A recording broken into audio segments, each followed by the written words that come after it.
শ্রীমদ্ ভগবদ গীতার ৪র্থ অধ্যায়। আপনারা যারা এই গীতার আলোচনা শ্রবণ করছেন, শুনছেন, যারা একান্তভাবে গীতার সঙ্গে নিজেকে মিশিয়ে দিয়ে শুনবার চেষ্টা করছেন, তাদের প্রথমেই আমি আমার অন্তরের শারদীয়ার শুভেচ্ছা জানাই। প্রত্যেকে ভালো থাকবেন, মায়ের করুণা লাভে কৃতার্থ হবেন জীবনে, কারণ মাতৃকরুণা ভীষণ প্রয়োজন আমাদের জীবনে। কারণ শক্তি তত্ত্বই হলো জগতের মূল। এই যে সৃষ্টিটা চলছে, গীতা পড়লেও বুঝতে পারবেন, ভগবান নিজেই গীতায় বলেছেন, ময়াধ্যক্ষেন প্রকৃতি শ্রূয়তে সচরাচর। এই চরাচর বিশ্ব সংসারকে প্রসব করতেন যে জননী, সেই জননী ঈশ্বরের, অর্থাৎ যে গোবিন্দ গীতা বলছেন, সেই গোবিন্দের অধ্যক্ষতায়, মানে তার নির্দেশে সৃষ্টিকে ধারণ করে রয়েছে। আমরা সেই ধরিত্রী বা ধারয়িত্রী যিনি ধারণ করে রয়েছেন, তার অনুগ্রহে বেঁচে আছি। তারই আরাধনা এই শারদীয়া দুর্গোৎসবে। অতএব তার শুভেচ্ছা, তার কৃপা, তার আশীর্বাদ, তার স্নেহ বরাভয়, এটা আমাদের জীবনে দরকার, প্রত্যেকের জীবনে দরকার। শক্তিতত্ত্বকে অস্বীকার করে কেউ চলতে পারবো না। গীতায় দেখবেন ভগবান সাংখ্যযোগকে স্বীকার করেছেন, সাংখ্যযোগ নয়, সাংখ্য দর্শনকে স্বীকার করেছেন। সাংখ্য দর্শন কিন্তু নিরীশ্বরবাদী দর্শন। প্রকৃতি পুরুষ তত্ত্ব নিয়ে সাংখ্য দর্শন। এই প্রকৃতি এবং পুরুষের মহামিলনেই এই জগৎ সংসার। প্রকৃতি সক্রিয়া, পুরুষ নিষ্ক্রিয়। উদাসীনবদাসীনম অসক্তং তেষু কর্মসু, গীতায় পরে পাবেন। আলোচনা তখন অনেক বিশদভাবে হবে। অতএব এই শক্তি তত্ত্বকে বুঝতে হয়, একে অস্বীকার করে চলা যায় না। এই শক্তিরই অনন্ত রূপ। যে যথামাং প্রপদ্যন্তে তাং তথৈব ভজাম্যহম, শুনে এসেছেন যে আমাকে যেভাবে আমার কাছে প্রপন্ন হয়, আমি তার কাছে সেইভাবে যাই। ভারতবর্ষে শক্তির আরাধনা সুপ্রাচীন কাল থেকে চলে আসছে। এদেশে কত যে শক্তিপীঠ, কত যে শক্তির আরাধনা হয়, কত জায়গায়, কত রূপে, কত ভাবে, কত রকমে, কল্পনা করতে পারবেন না। এবং এই শক্তি সাধনা ভারতবর্ষের বৈদান্তিক ধারাকে যে নষ্ট করেছে বা কোনো রকমের তাকে আঘাত করেছে, তা কিন্তু নয়। শক্তি তত্ত্ব বেদান্তের তত্ত্বের উপর দাঁড়িয়ে, চণ্ডী দাঁড়িয়ে আছেন বেদান্তের ওপর, গীতাও দাঁড়িয়ে আছেন বেদান্তের ওপর। চণ্ডী তত্ত্বে শক্তির মহিমা, চণ্ডী তত্ত্বে তাঁর বিরাট মহিমার প্রকাশ, চণ্ডীর ভাষায়, স্তবে, স্তোত্রে, গীতাতেও তাই শক্তিমানের প্রকাশ। এইভাবেই দুটি গ্রন্থ যুগ যুগ ধরে ভারতবর্ষের জনজীবনে প্রভাব বিস্তার করে চলেছে। আমি সেই গীতার আস্বাদনে বা গীতার আলোচনায় বসেছি। মনে মনে ইচ্ছাও আছে, যদি কোনোদিন সুযোগ পাই, জানি না সুযোগ পাবো কিনা, একটু চণ্ডীর ব্যাখ্যা এইভাবে প্রাঞ্জল রূপে রাখার চেষ্টা করব, কিন্তু জানি না সেটা পূর্ণ হবে কিনা। আগে গীতা শেষ সত্য। তাই সকলের কাছে আমার সবিনয় নিবেদন, করজোড়ে নিবেদন, সবাই তো আশীর্বাদ করবেন যেন আলোচনাটা আপনাদের মনোজ্ঞ হয়, আপনাদের কাছে পৌঁছয়, আপনারা অনুভব করতে পারেন।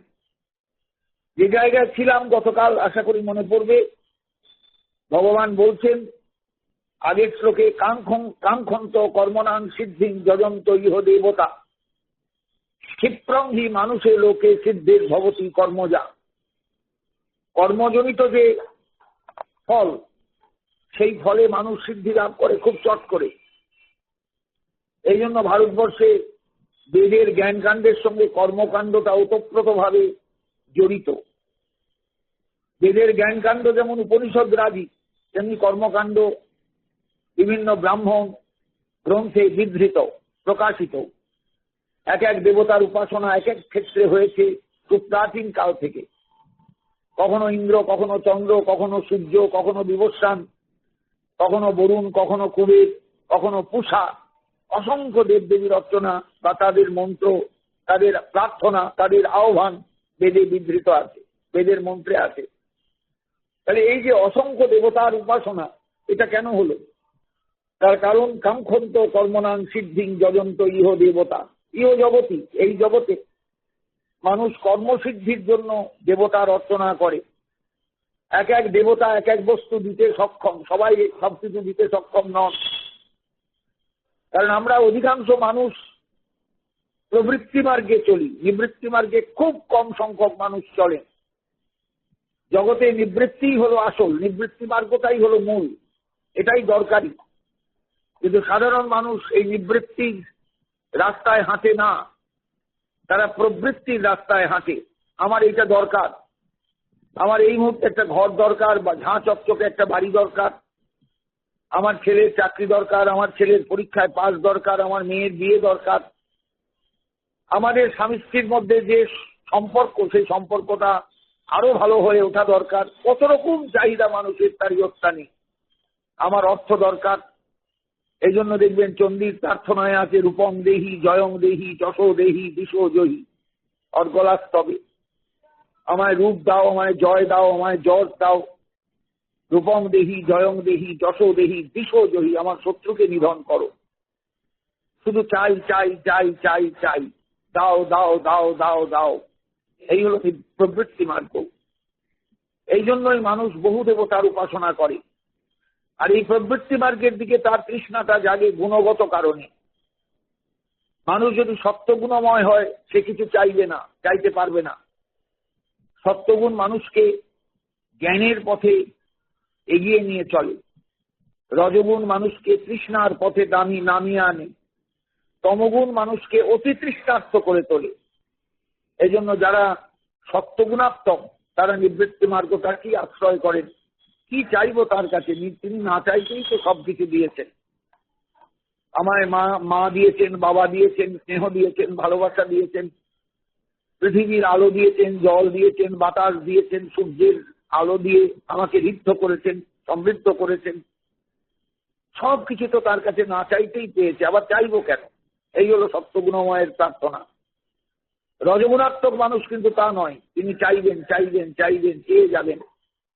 এবং তাই সেই জন্যই দেবতার উপাসনা বিভিন্ন ভাবে মানুষ করে, যারা একান্ত ভাবে প্রবৃত্তি মার্গের অনুসারী।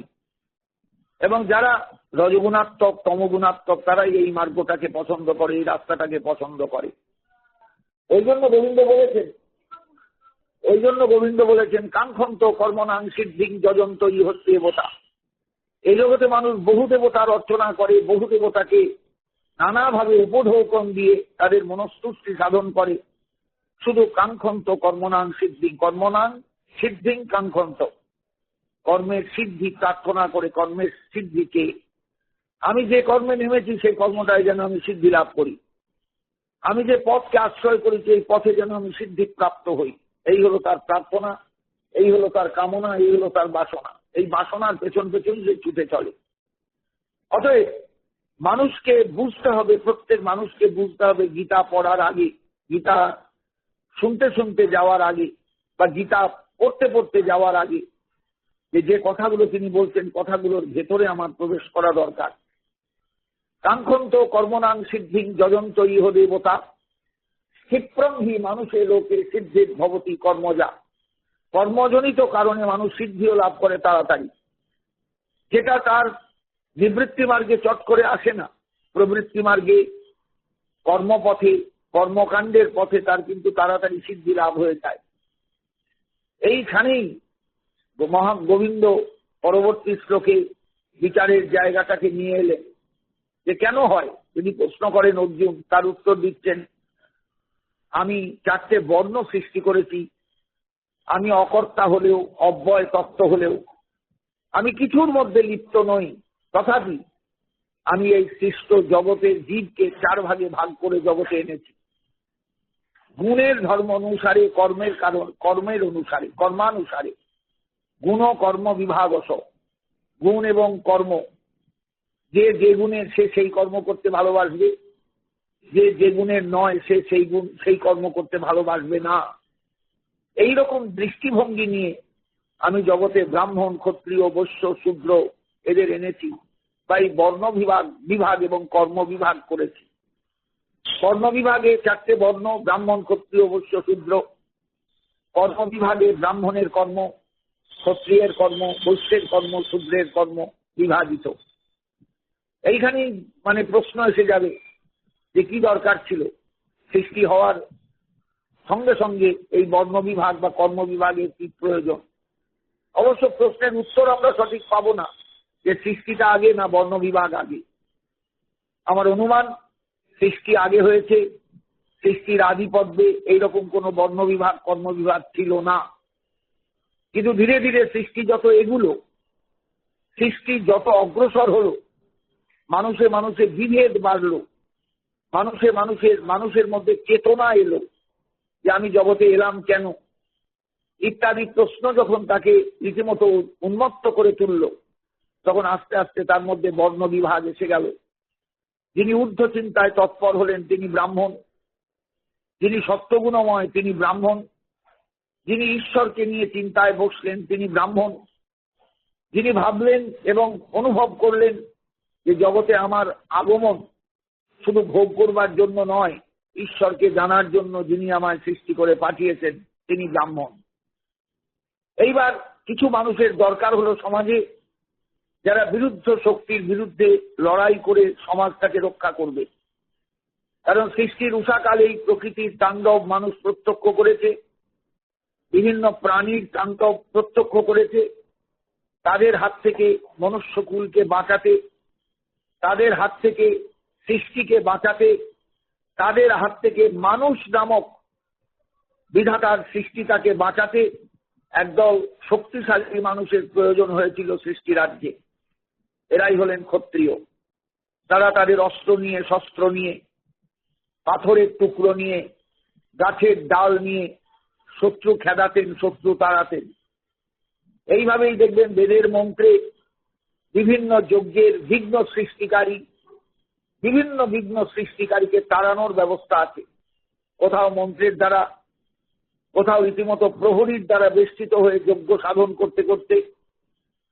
রামায়ণে বাল্মীকি নিয়ে গেলেন রাম লক্ষ্মণকে ঋষিদের আশ্রমে। ঋষিরা ভয়ে ভীত, রাক্ষসেরা এসে উপদ্রব করবে, আমাদের যজ্ঞে বিঘ্ন ঘটাবে, তাহলে তোমরা একটু থাকো, এরকম ইঙ্গিত আছে। তার মানেই হলো তাই যে একদল মানুষের সমাজের প্রয়োজন হয়েছিল, যে মানুষগুলো শান্তশিষ্ট, তাদের রক্ষা করার জন্য প্রহরী কিছু দরকার, শক্তিশালী মানুষ কিছু দরকার। পরবর্তীকালে এরাই ক্ষত্রিয় নামে পরিচিত হলো। এইবার এই বিরাট সমাজ যত বাড়তে লাগলো, তখনই প্রয়োজন হলো খাদ্যের। অভাব টের পেল মানুষ। গাছের ফল খেয়ে শুধু থাকা যায় না, গাছের ফল সীমিত, মানুষের সংখ্যা অনেক, অতএব গাছের ফল খেয়ে থাকা যাবে না, নদীর জল খেয়ে থাকা যাবে না। শুধুমাত্র জলে তো পেট ভরে, জলে তৃষ্ণা নিবৃত্ত হয়, পেট তো ভরে না। অতএব পেট ভরাতে কিছু খাদ্য দরকার। এই চাষাবাদ শুরু হলো, ফসল ফলানো শুরু হলো। একদল মানুষ আনন্দে সাগ্রহে ফসল ফলানোর কাজে নেমে পড়ল। এরাই পরবর্তীকালে চিহ্নিত হলো বৈশ্য নামে। 3টে বর্ণ কাজ পেল, কিন্তু একদল মানুষের দরকার হলো সমাজে বিভিন্ন প্রয়োজনে খুঁটিনাটি সমস্ত কিছুর প্রয়োজনে তাদের দরকার হলো। যাদের না হলে চলে না, যাদের না হলে সংসার অচল, এরাই পরবর্তীকালে শূদ্র নামে চিহ্নিত হলো। এরাই হলো জনগণ। এদেরই দেবতা জনগণেশ, এদেরই দেবতা হলেন আমাদের আজকের গণপতি, যিনি সকলের হয়ে আমাদের কাছে প্রণাম গ্রহণ করেন, স্তব স্তুতি লাভ করেন। গণেশ পুজো ছাড়া কোনো পুজোয় বসা যায় না। আগে গণেশকে অর্ঘ্য দিয়ে সর্ববিঘ্ন বিনাশায় সর্বকল্যাণ হেতবে পার্বতী প্রিয় পুত্রায় গণেশায় নমো নমো এই বলে প্রণাম করে তাকে অর্ঘ্য দান করতে হয়। ইনি জনগণেশ, সকলের তিনি শেষে জগতে এলেও, সকলের শেষে তার আবির্ভাব হলেও এই জনগণেশই কিন্তু সমাজটাকে ধরে রেখেছে। চাষি খেতে চাষ করে, শুধু তাই নয়, আবার বহু মানুষের প্রয়োজন হয় ওই চাষির ফসলকে তুলবার জন্য, ফসলকে রক্ষা করবার জন্য তারাই জনগণের। শুধু চাষের ক্ষেত্রে নয়, সমাজের সর্বত্র সর্বত্র। আজকে আপনি যদি তাকান সমাজের যে কোনো প্রান্তে, যে কোনো কোণে আপনি দেখবেন একদল মানুষের পরিশ্রমে এই সমাজটা এত সুন্দর, এই সমাজটা এত মনোরম, এই সমাজটা এমন বাসযোগ্য। এই জন্য ভগবান বলছেন, আমি গুণধর্ম অনুসারে, কর্মানুসারে আমি চাতুর্বর্ণ বা চতুর্বর্ণকে সৃষ্টি করেছি বহু যুগ আগে, সৃষ্টির উষাকালে। কিন্তু আমি কিন্তু এই কোন রকম গুণধর্মের মধ্যে নই, আমি নির্গুণ তত্ত্ব। চাতুর্বর্ণ ময়া সৃষ্টং গুণকর্ম বিভাগস তস্য কর্তারম অপিমান বৃদ্ধি অকর্তারম অব্যয়ম। আমি কিন্তু এই গুণধর্মের কর্তা, তুমি আমায় কর্তা বলেই যেন। আমি প্রকাশক এই গুণধর্মের। আমি এই কর্ম এবং গুণ অনুসারে যে সমাজের বিভাজন, এটা আমিই করেছি, আমি কর্তা। কিন্তু আমি অকর্তা, এটাও জেনে রেখো সঙ্গে সঙ্গে। আমাকে তুমি ব্রাহ্মণ, ক্ষত্রিয়, বৈশ্য, শূদ্রের মধ্যে পাবে না। যদিও কৃষ্ণলীলায় ভগবান ক্ষত্রিয় সন্তান ছিলেন বলেই আমরা জানি, তবুও তিনি গীতায় দাঁড়িয়ে বলছেন, আমি কিন্তু ক্ষত্রিয় নই, আমি ব্রাহ্মণও নই, বৈশ্যও নই, শূদ্রও নই, আমি এই গুণধর্মের বাইরে। অব্যয়ম, আমাকে অব্যয় তত্ত্বরূপে যেন। আমি সর্বত্র আছি, কোথাও নেই। আমি সর্বত্র ছিলাম, কোথাও আমাকে তুমি খুঁজে পাবে না। অতীতেও নয়, বর্তমানেও নয়, ভবিষ্যতেও নয়। কিন্তু আমি না হলে কিচ্ছু হবে না, আমি সর্বেশ্বর। অসাধারণ কথা বলেছেন। তস্য কর্তারম অপিমান বৃদ্ধি, মান বৃদ্ধি। এই মান পদের বিশেষণ দুটো, অকর্তারম অব্যয়। আমি অকর্তা এবং অব্যয়, কর্তাও নই। আমি কোনো সেই রকম তত্ত্ব নই যে তত্ত্ব খরচ হয়ে গেলে কমে যাবে, তা নয়। কিন্তু আমি সব কিছু সৃষ্টি করেও আমি অবিচল, আমি কিন্তু একই রকম আছি। আমার মধ্যে কোন রকমের কোনো পরিবর্তন আসেনি, আমি অপরিবর্তনীয়, অপরিবর্তনীয়। আমার দূর অতীতেও আমি যা ছিলাম, আজকে তোমার কুরুক্ষেত্রের রণাঙ্গনে সারথীর আসনেও তাই আছি, ভবিষ্যতেও তাই থাকবো। এই আমার অব্যয় তত্ত্ব, একে তোমার বুঝতে হবে, একে তোমায় ধরতে হবে। কারণ আমি তোমায় আগেই বলেছি, যে আমার তত্ত্ব তো জানে, সে কিন্তু আর পুনর্জন্ম লাভ করে না। অর্জুন, তোমায় আমি ভালোবাসি, তুমি আমার বন্ধু স্থানীয় শুধু নয়, তুমি আমার স্নেহভাজন। তাই তোমার কাছে দাঁড়িয়ে আমি আমার স্বরূপ সম্পর্কে তোমায় কিছু জানালাম। চাতুর্বর্ণং ময়া সৃষ্টং গুণকর্ম বিভাগস তস্য কর্তারম অপিমান বৃদ্ধি অকর্তারম অব্যয়ম। আমাকে অকর্তা বলে যেন, অব্যয় তত্ত্ব বলে যেন। যারা শুনছেন তারা শব্দগুলোর ধ্বনিটা শুনবেন, ধ্বনিটা বুঝবার চেষ্টা করবেন। যখনই আমি সবকিছু সৃষ্টি করছি, তাহলে সৃষ্টি করলে আমার থেকে কিছু খরচ হচ্ছে বলে না, আমি অব্যয় তত্ত্ব, আমার থেকে কিচ্ছু খরচ হয়নি। আমি কিন্তু অপরিবর্তনীয় আছি, আমি অকর্তা। এত কিছু করেছি, তাও কিন্তু আমাকে তুমি কর্তা বলে ভাবতে পারবে না। আমি কর্তা নই, আমি নিজেকে কর্তা বলেও ভাবি না, কর্তা বলেও কারোর কাছে নিজের পরিচয় দিই না। অথচ আমারই সব সৃষ্টি।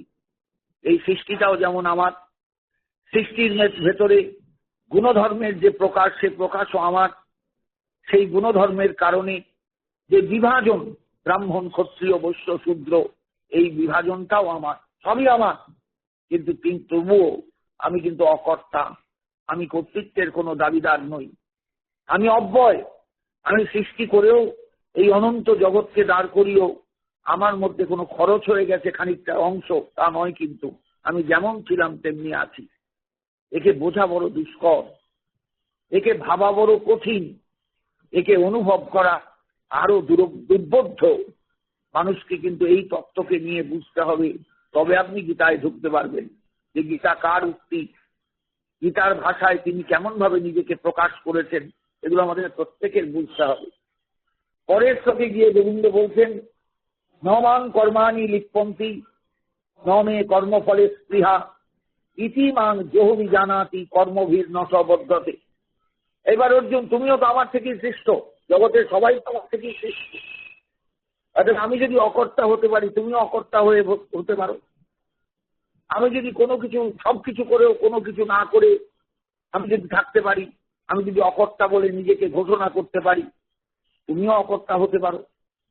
আমি যদি অব্যয় তত্ত্ব হতে পারি, আমার থেকে এত কিছু দিয়ে সৃষ্টিটা দাঁড় করিয়েও আমার যদি কোনো খরচ কিছু না হয়, তুমিও সেই অব্যয় ভাব নিয়ে প্রতিষ্ঠিত হতে পারো। যিনি হতে পারেন, আমি তাকে কিন্তু প্রণাম জানাবো, জানাবো।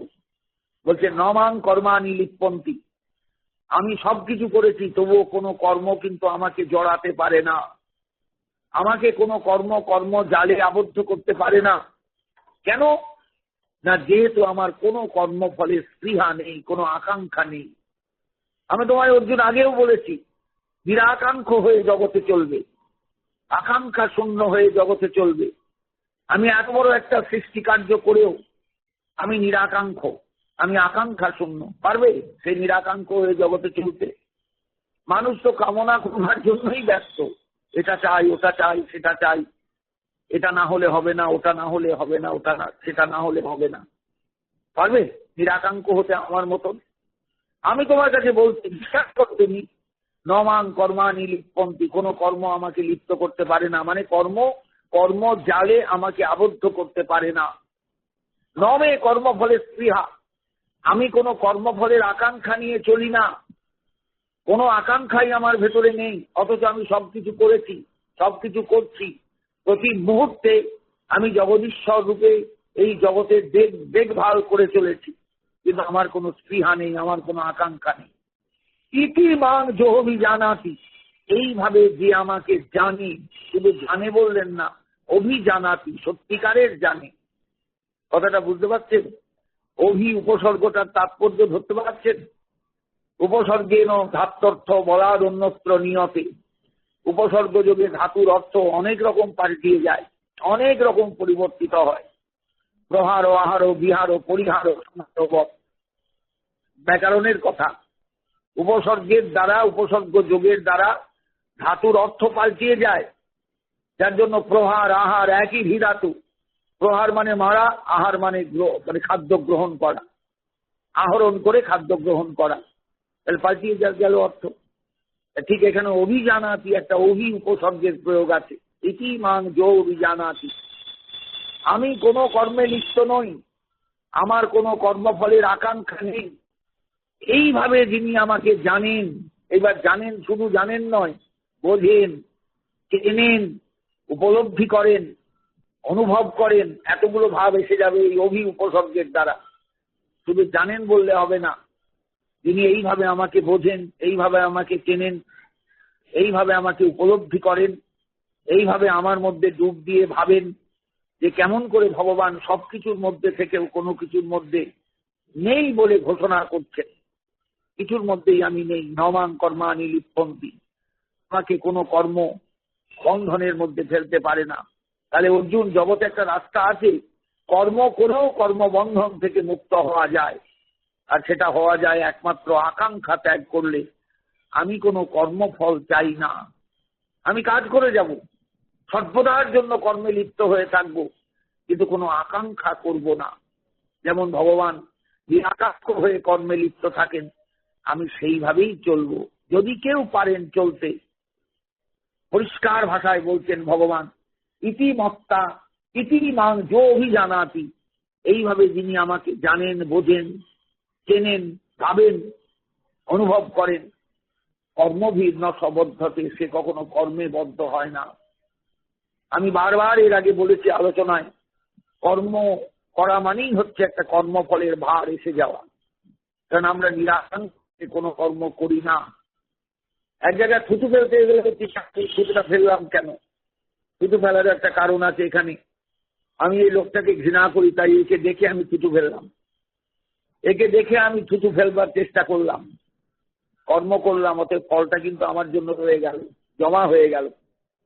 আমি তো নিরাকাঙ্ক্ষ হয়ে থুতু ফেলিনি, আমি নিরাকাঙ্ক্ষ হয়ে তাকে গালি দিইনি, আমি তো নিরাকাঙ্ক্ষ হয়ে তার সঙ্গে অভদ্র ব্যবহার করিনি। সব কিছুর পেছনে দেখবেন একটা আকাঙ্ক্ষা আছে। কারোর সঙ্গে মিষ্টি মুখে কথা বলার মধ্যে আমাদের একটা চাহিদা থাকে, এই মিষ্টি মুখে কথাটা তার সঙ্গে বলতেই হবে, কারণ তাকে আমার দরকার। কোথায় বলুন দেখিনি আমরা ফল ছাড়া চলি, ফল ছাড়া পা ফেলি, ফল ছাড়া কিছু করি? ফলের আকাঙ্ক্ষা আমাদের সর্বত্র। গোবিন্দ কিন্তু জানিয়ে দিলেন, আমায় কোনো কর্ম কোনোদিনই বন্ধনের মধ্যে ফেলতে পারে না, কারণ আমি কর্মজালে লিপ্ত হই না। কেননা আমার ভেতরে কোনো আকাঙ্ক্ষা নেই, তৃষ্ণা নেই, কোনো বাসনা করি না আমি। পারবে মানুষ এই জায়গায় যেতে? যদি কেউ যান, ইতি মান যো অভিজানাতি, এইভাবে যিনি আমাকে জানতে পারেন, বুঝতে পারেন, ভাবতে পারেন, কর্মভীর ন সবদ্ধতে, সে কখনো কর্মের দ্বারা বদ্ধ হয় না, কর্ম জালে পড়ে না, কর্ম জাল থেকে বেরিয়ে যায়। সাধারণে এটা বুঝতেই পারবে না, অসাধারণ মানুষও ধরতে পারবেন না। কারণ আমরা সংসারে প্রতিটা কর্ম করবার সময় অন্তরের গভীর গোপনে আমরা ফলাকাঙ্ক্ষা নিয়ে চলি। কেন ওর সঙ্গে তো যেত হাসি হাসলাম, না ওকে আমার দরকার। কেন ওর সঙ্গে মিষ্টি কথায় কথা বললাম, মিষ্টি ভাষায়, না ওকে আমার দরকার। কেন আমি ওর উপর তিরিক্ষে মেজাজ দেখালাম, না ওকে আমার প্রয়োজন নেই, ও ভবিষ্যতে আমার পাশে এলে আমার ক্ষতি হবে। প্রত্যেক ক্ষেত্রে দেখবেন কর্মফল আছে, ফল একটা আছে, ফলের একটা আকাঙ্ক্ষা আছে। জগতে এই ফলাকাঙ্ক্ষা বর্জিত হয়ে চলা, সংসারে ফলাকাঙ্ক্ষা বর্জিত হয়ে চলা খুব কঠিন, খুব কঠিন, খুব কঠিন। একটু ভাববেন, একটু চিন্তা করবেন, গীতার ভাষার ধ্বনির গভীরে প্রবেশ করবেন, তখন বুঝতে পারবেন গীতার শব্দের কি অসাধারণত্ব, কি গুরুত্ব। একমাত্র অনুভবী ছাড়া কেউ ধরতে পারবেন না। নমান কর্মাণি লিপ্পন্তি ন মে কর্মফলে স্পৃহা ইতিমান জহবি জানাতি কর্মভীর ন সবদ্ধতে। অর্জুন, আমাকে কোনো কর্ম বন্ধনে লিপ্ত করতে পারে না। জগতে সব ক্ষেত্রে কর্ম মানেই কর্মের বন্ধন, কর্মের জাল, কর্মফল। আমরা জগতে যা কিছু পাই সবই কিন্তু কর্মফলের কারণে। আমি যা করে এসেছি তার রেজাল্ট পাচ্ছি, আমি যা বলে এসেছি তার রেজাল্ট পাচ্ছি, আমি যা ভেবে এসেছি তার রেজাল্ট পাচ্ছি। সব রেজাল্টই কিন্তু কর্মফল রূপে আমার কাছে আসছে। কখনো সেটা ভালো, কখনো সেটা মন্দ, কখনো সেটা অতিশয় মন্দ, যা আমাকে রীতিমতো পাগল করে দিচ্ছে। আমি তখন ভেবে কুল পাচ্ছি না, কেন এই কষ্টটা আমি পেলাম, কেন এই দুঃখটা আমি পেলাম, কেন এই যাতনাটা আমি পেলাম। আমরা উত্তর খুঁজে পাই না। কিন্তু ভেবে রাখবেন, বুঝে রাখবেন, আমরা সবাই কর্মফল ভোগ করি সংসারে। কোন জন্মের কোন কর্ম আমাকে কোন জন্মে এসে ফল দেবে আমরা নিজেরাও বুঝি না, কিন্তু ফল আমাদের ভোগ করতেই হবে। গোবিন্দ বলছেন, আমায় কিন্তু কোনো কর্মের বন্ধন আমাকে আটকাতে পারে না, যেহেতু আমি কোনো কর্মে লিপ্ত হয়ে কর্ম করি না, আকাঙ্ক্ষা নিয়ে কর্ম করি না। আমি কিন্তু কোনো আকাঙ্ক্ষা নিয়ে চলি না। ন মে কর্মফলের স্পৃহা। এইভাবে যিনি আমাকে জানতে পারেন, তার মানে এইভাবে ঈশ্বরকে বুঝে নিজের জীবনটাকে ঈশ্বরের চরণে উৎসর্গ করে তার ভাবনায় ভাবিত হয়ে সংসারে জীবের চলা দরকার।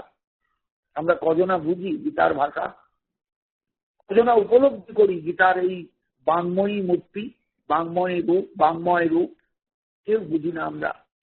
গীতা পড়তে হয় পড়ি, মানে চিৎকার করে পড়তে হয়, চিৎকার করে পড়ি, কিন্তু তার ভেতরের গূঢ়ার্থের দিকে, ভেতরের যে অনুভব, সেই অনুভবের দিকে আমরা ফিরেও তাকাই না। ইতিমান জহবি জানাতি কর্মভীর ন সবদ্ধতে এবং জ্ঞাতা কৃতং কর্ম পূর্বৈরপি মুমুক্ষুভি। জানো, জগতে যারা মুমুক্ষু ছিলেন অতীতে, যারা সাধন জগতে বহুদূর অগ্রসর হয়ে আমাকে প্রাপ্ত হয়েছিলেন, তারা এইগুলো জেনেই তারা মুমুক্ষু হয়েছেন, মুক্তিও লাভ করেছেন। কুরু কর্মৈব তস্মাত্তং পূর্বতরং কৃতম। এই পূর্বজরা, পূর্বপুরুষেরা এই ভারতবর্ষের বহুকাল আগের থেকে যে সমস্ত মহামানব এসে এইভাবে কর্ম করে, নিষ্ঠা ভরে কর্ম করে, কোনো ফলাকাঙ্ক্ষা না রেখে যারা সিদ্ধি লাভ করেছেন, তুমি সেইভাবে সিদ্ধি লাভ করো, যুদ্ধ করো, কর্মফলের আকাঙ্ক্ষা রেখো না। যুদ্ধ করো, কর্মে লিপ্ত হয়েও না। কখনো ভাববে না এটা আমার কর্ম, ভাববে আমি ঈশ্বরের কর্মে লিপ্ত হয়েছি। ঈশ্বর আমাকে জগতে এনেছেন তার কর্মে লিপ্ত করবার জন্য, তাই আমার এই কর্মের প্রবেশ, আমি কর্ম করছি। ভাবতে পারছেন জায়গাগুলো? জ্ঞানযোগে এসে ভগবান কর্মের কথা বলছেন, কারণ কর্মটাও সত্যিকারের মানে আচরণ করা বা কর্মকে গ্রহণ করা, এটাও কিন্তু জ্ঞানের বিষয়।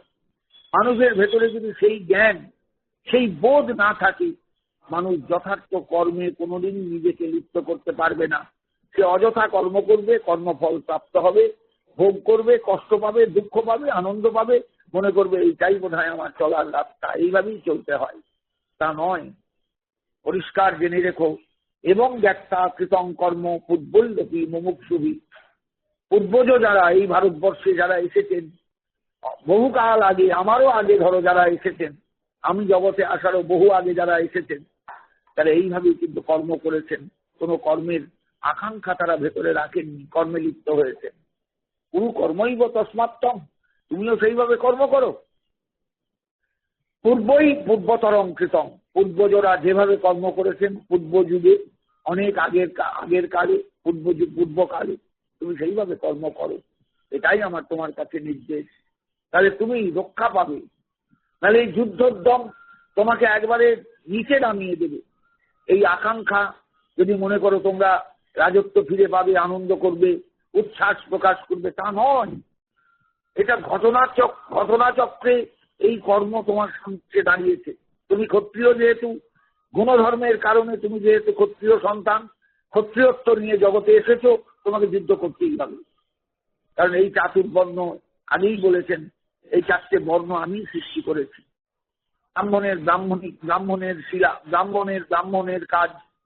ব্রাহ্মণের কাজ করবে, ব্রাহ্মণিক ধর্ম পালন করবে, ক্ষত্রিয়ের ধর্ম পালন করবে, বৈশ্যের ধর্ম পালন করবে, শূদ্রের কাজ করবে।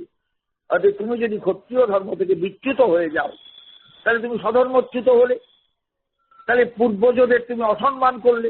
যারা তোমার পূর্বে এসেছেন এই বংশে, তারা তো যুদ্ধ করেছেন, আর তুমি হঠাৎ যুদ্ধ করবো না বলে কেন বলছো? অতএব এবং জ্ঞাতা কৃতং কর্ম পূর্বৈরপি মুমুক্ষুভি গুরু কর্মৈব তস্মাত্তং পূর্বৈ পূর্বতরং কৃতং। পূর্বজরা যারা পূর্বে এসেছেন, তোমার অনেক আগে এসেছেন পূর্বপুরুষেরা, তারা যেভাবে কর্ম করেছেন তুমি সেইভাবেই কর্মে প্রবৃত্ত হও। এতেই তোমার লাভ, এতে তোমার কোনো ক্ষতি নেই। ভেবো না এই যুদ্ধ তোমাকে নিচে নামিয়ে দেবে, তা নয়। কিন্তু এই যুদ্ধ তোমাকে কর্মে প্রবৃত্ত রেখে, কর্মফল শূন্য হয়ে, কামনা শূন্য হয়ে যুদ্ধের প্রবৃত্তির কারণে তোমাকে সর্বার্থ সিদ্ধি দান করবে। তুমি সিদ্ধার্থ হবে, তোমার সমস্ত কামনা বাসনা সব পূর্ণ হবে, যদি কিছু থাকে। তবে হ্যাঁ, এই যুদ্ধোদ্যমের পেছনে কোনো কামনা রেখো না, তাহলে এই কর্ম কিন্তু নিষ্ফল হয়ে যাবে। এটা তোমাকে সম্পূর্ণরূপে নিরাকাঙ্ক্ষ হয়ে করতে হবে, আকাঙ্ক্ষা শূন্য হয়ে করতে হবে। আজ এই পর্যন্ত রাখলাম। আপনারা সবাই ভালো থাকবেন। শারদোৎসবে আমি চেষ্টা করব আগামীকালও পাঠ দিতে, তবে হয়তো পুজোর মধ্যে একটু বিঘ্ন হতে পারে, কারণ আমি নিজেও মায়ের চরণে পুষ্পাঞ্জলি দানে একটু ব্যস্ত থাকবো। সে কারণে আগেই জানিয়ে দিলাম, যদি দু একদিন পাঠে বিঘ্ন হয়, আমি পাঠ দিতে না পারি, আপনারা আমায় একটু ক্ষমা করবেন। আবার আপনাদের সঙ্গে আমার দেখা হবে, আগামীকাল দেখা হবে নিশ্চয়ই। আপনারা ভালো থাকবেন সবাই। শারদোৎসব সকলের কাছে মায়ের করুণা নিয়ে আসুক, মায়ের আশীর্বাদ নিয়ে আসুক, মায়ের অনুগ্রহ নিয়ে আসুক, এই প্রার্থনা। জয় নিতাই, জয় গৌরহরি, জয় শ্রীমদ্ ভগবদ গীতা।